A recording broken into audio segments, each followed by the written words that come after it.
శీతల పానీయాల వినియోగము క్రమక్రమంగా ప్రపంచవ్యాప్తంగా బాగా పెరిగిపోతుందండి.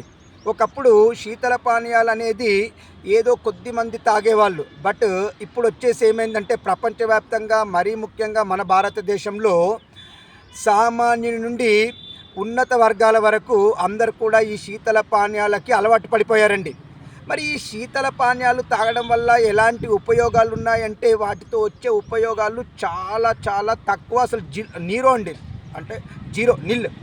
మరి ఈ శీతల పానీయాలు తాగడం వల్ల బరువు పెరగడమే కాకుండా కొలెస్టరాల్ పెరగడము, మరియు టైప్ 2 మధుమేహం రావడము, డయాబెటీస్ అంటారు కదండి.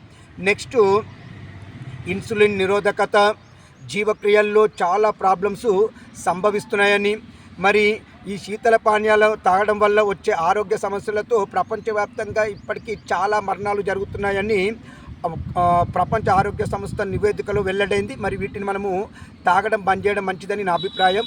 ఇట్లు దినేష్ గంగసా.